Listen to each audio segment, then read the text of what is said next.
guys don't know, I have been doing this. In case you didn't know, I started at 8:30 this morning. We took a lunch break and we came back. We're talking to 27 powerful women from around the world.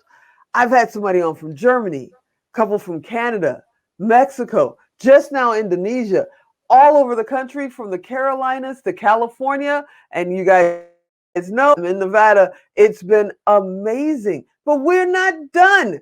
We're not done. We've got heavy hitters coming up. And coming up next, I've been looking at Kate sitting in the virtual green room now for about 10 or 15 minutes. And I'm like, she's here. I can't wait to talk to her. I want to welcome her to the stage. If I can figure out how to word my mouse.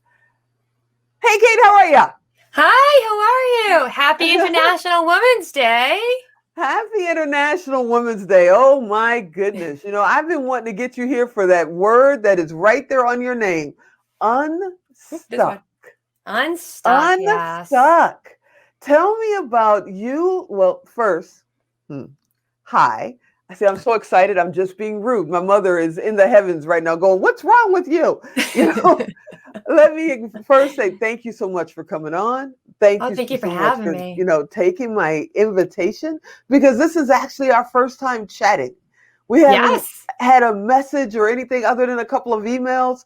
And I want to thank you for just having the faith and saying, yeah, I'm going. It's cool. I'll be there. Just do it. Just do it. You know, I saw on your website that if you do 10,000 hours of practicing or doing something, it kind of makes you an expert, right? Yeah, yeah.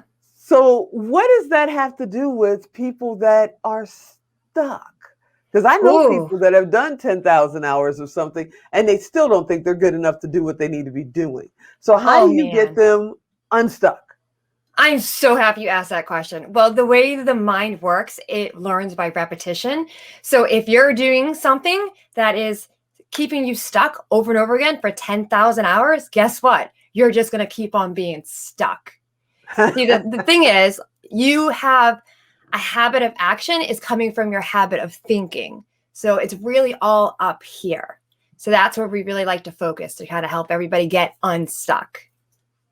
Where did the Unstuck Society come from? How did you decide this is something, you know, because I totally agree it needs to be done. People are literally, you know, stopping themselves. It's not anything else. It's not COVID. It's not work. It's not, they're stopping themselves. Yeah. So how did you decide to do this? And I love your logo, by the way. How did you decide to do this? Well, my journey, my story actually started, well, we have 4 girls and we found out we were having our 5th child and it was a boy and everything was great. And I'm like, this poor kid, he needs a brother. So we tried to go for number 6 and I ended up having a miscarriage. But after doing surgery, the doctor said, you know, gave us our blessings to go ahead and try again. And we did, and thought, you know, right away, got pregnant right away. And this time I was really nervous. I'm like, I want to get blood levels checked and everything. And I got a call from the doctor and she asked me to come in with my husband, James, who you've met. And it just felt weird. Like, you don't typically, they're like, bring your husband in. It's kind of odd. And when I went in, it was kind of like tunnel vision in the sense that I could hear the crinkling of the paper on the table and it was almost like I'm underwater. Could hear the doctor talking. And then I just heard my husband's voice kind of like snap me out of it. And he was like, wait, she's got cancer. And what happened was I actually got diagnosed with a type of placental cancer that I wasn't pregnant. It was actually a cancer growing inside me. Very fast moving, very aggressive, very rare. So, and they're like, and this is my, you know, OBGYN telling me this. So she's like, you just got to go find a doctor. So I remember sitting in the parking lot with my husband and just crying because I have a 2-year-old at home and my 4 girls. And that thought, that impact of your children might grow up and never know you or not remember you, snaps you into reality real quick that you don't have tomorrow. And what I realized that I came out, I was on autopilot. Everything I did in my life, I was told to do it. You should be a lawyer. Okay, I'll go and study law. You should get married and live in the suburbia. Okay, I'll do that. And I was just kind of, you know, the best way I describe it is, you ever driven your car and then you start like thinking about stuff and you get sidetracked and all of a sudden you're at your destination and you're like, how did I get here? Right? Yeah. You're on autopilot. You're like, how did I Yeah. do that? Like, I'm thinking, but bam, I'm here. So that was kind of like what I had happen in my life. I'm like, bam, I'm here. And I go, wait a minute. I'm not very present, and I'm not being very proactive and active in my life. I'm just on that, bam, I'm here driving. So that's when I realized I'm stuck. And I dived deep into mindset, subconscious matter. And myself and my husband have already been serial entrepreneurs for our adult life. So realizing that was to our benefit, that he was able to help take care of me. And we didn't have like a 9 to 5. We were like, man, we need to get other entrepreneurs out there to get them in that like red pill, like the Matrix. Red pill, blue pill. Yeah. I was like, you need it, because all of us let's put it this way. Our brain, 95% of our brain is all on the subconscious level. We're only using 5% consciously. So 95% of what you're doing, you don't even realize you're doing. So I'm like, red pill, let's get very active and like realize where you're stuck so that we can get you over that hump and really move you forward. Really focus on what you want to do. Like get off autopilot. You got to do that. And then specifically for entrepreneurs or anybody that wants to be an entrepreneur, because that was critical with me being able to get the care I needed, because my husband didn't have to worry about, calling into work and things like that. He was there to be able to by my side. And just in general, entrepreneur. Yeah. That's a blessing that he could be there. People I know people that haven't started their business because they don't like the color socks they're wearing. They come up with something, Yes. Oh, the weather's not right. Oh, it's raining. I got to walk my dog. It's like they got 50 going on. And then I meet people like yourself that have hit, a wall that they never saw. And they just said, that's fine. I'm going to move through it. And now are you moving through it, but you're turning around and teaching others how to move through it as well. And that's an amazing thing. So if somebody is watching right now and they're just coming out of a major medical issue, right now they could be coming off of COVID. I mean, we could just talk about that alone. They're coming out of a major medical issue, or they just lost their job, or they've had this idea. I got this great idea. And they had this idea for years, and they're so scared to even try. What do you guys do at Unstuck Society? Because see, I would just shake them, and you probably tell me not to do that. So what would you do at Unstuck Society to get them moving forward? Well, we have some awesome scientifically backed and proven techniques to get down to that deep level, that subconscious level, and really dig out all those, I don't want to say poorly wired, but not serving you well wiring. And we're going to completely rewire, and we're going to erase and eradicate those not beneficial thoughts that you have. And then from there, now we give you the red pill. Now you're like, wow, the world is my oyster. Everything's amazing. Everything's possible. You're feeling great. And I'm like, all right, now let's get you into some awesome actionable habits. We're going to get you some business strategy that will help you move forward. Because again, like I said, we're very much focused on entrepreneurs and small business people. Because I hear things all the time about people will be like, oh, well, I can't decide what podcast program to use. And they just nitpick on that, and they can't figure it out. And I'm like, you're just procrastinating because you need everything to be perfect. Well, not everything's perfect in this world. And if it was, that'd be kind of boring, right? So it's kind of like digging down deeper. Why do you need to be perfect? What is it back in your brain that's making you feel this need? And a lot of that will come back down to childhood issues and things like that. But the big thing to remember about your brain, when you said like people like, the color socks or the weather, things like that, your mind loves the familiar. And your brain is just there to keep you to survive. It is not there to keep you happy. So it's going to keep you where it's familiar and it feels safe. So that huge idea that you have, if it's unfamiliar and it's scary and new and exciting, your brain's going, we're in survival mode. And so it takes a lot of work and a lot of coaching and habits built to get you over that hump so that you can make that new exciting project that you have familiar. And then like you're off and running at that point. So, you want to go into a business. I know I do. I want to start everything thinking there is absolutely no limit. The sky is the limit, and then I'm going to figure out what's on the other side of the sky, but a lot of people just want to market and master their neighborhood.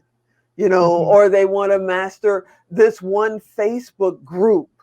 And to me, they're leaving not just money on the table, but experience, life experience Yeah. on that table. How do you get people out of their own way and get them to see there is a much bigger picture? You're moving now. That's great. You're not just sitting around talking about it, because God Yeah. knows nothing I hate worse than somebody sits around and say, well, one day I'm gonna, hello, let me introduce you to one day. As Zig Yeah. Ziglar said, he used to give round business cards and he'd say, you want to get around to it?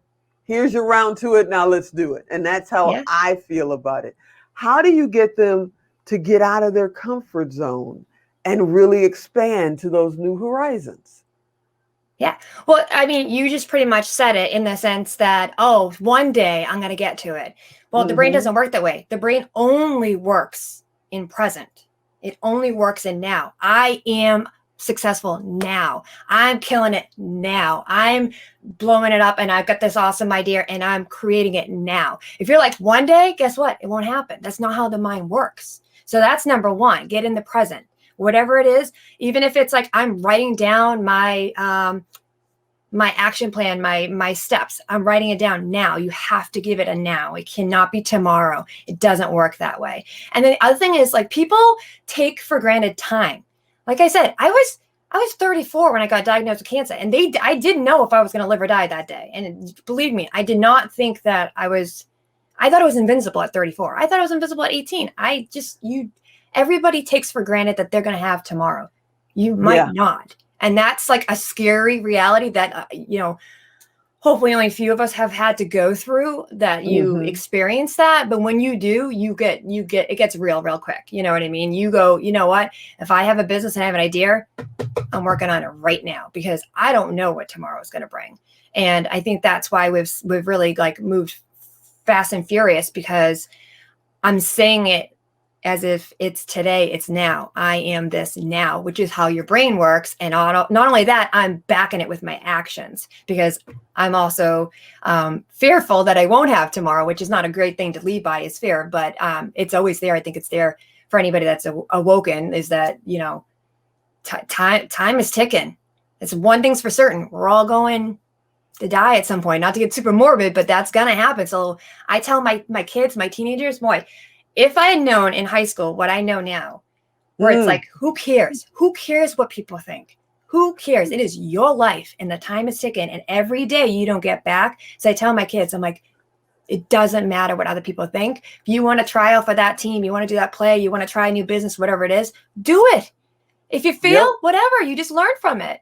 No Yep. big deal. Like we ran a wedding business for 10 plus years, and then that business got saturated, and we're like, okay, time to pivot.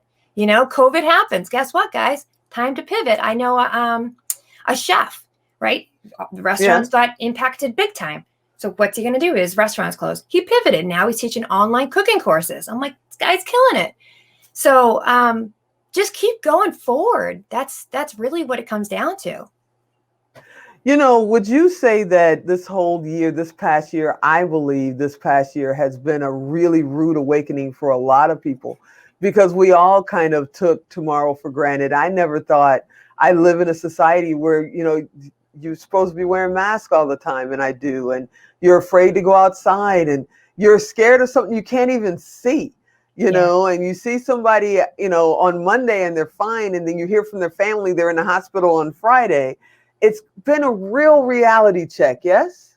Yeah, I think so. I mean, this is a non-discriminating type of virus. Like you said, it's silent and it's taken the world by storm. So yeah, I think it is a huge reality check. Not only that, we're all vulnerable and anybody can catch this and it could take anybody, but also the fact that we're so busy. I know for myself, oh my gosh, I was scheduled like 3:00. I was just back to back with kids stuff and everything like that. Every weekend was booked up. And I think we all realize how fast paced our life was, and we all had to take a step back and really look at what's important. Because think about it now. What are we all vying for? What do we all want? We all want connection. We all want community. We just want to go see our friends and family. We just want to hug somebody, right? Yeah. So forget about all the other stuff. Like, let's get down to what we need as humans, which is connection. Yeah, right? I've And got a I think that's 14-year-old grandson that wants to hug me now. You know, I when know, you're right? 14, you just don't want to. But he wants to hug now, you know? Yeah. It's like I know for a 14-year-old boy to hug anybody is like huge, right? Because they're at that weird stage. Yeah, I get it. Yeah. Well, Kate, I appreciate you coming on. Oh my goodness. We've kind of had these two ships kind of thing going and in the same group a little bit. And it's like, okay, now what? You know, but I Yeah. truly appreciate you. I appreciate everything you're doing. I love your mission with Unstuck Society. I think it's amazing. I probably need to join it because even I get stuck about 15 times a day. And I love Yeah. having powerful people in my corner and telling me, snap out of it. I mean, my Yeah. business partners do a lot of that, especially my Captain Ann, but it's always good to have somebody outside that goes, Mm-hmm. ah, Yeah, ah, 'cause sometimes you ah. don't realize it. Sometimes you don't realize it. I thank you so much for coming by. I hope you'll come on again. We can go even deeper. I know these 15-minute interviews go by like, but I just wanted to spend a few minutes with you and say, great job, lady. Great Thank you. job. I love what you're doing. It's awesome. It I is love what you're absolutely doing. This is awesome. awesome. I'm so inspired by all of this. Thank you so much. And I'll talk to you soon. Okay? Okay. Bye. Bye-bye.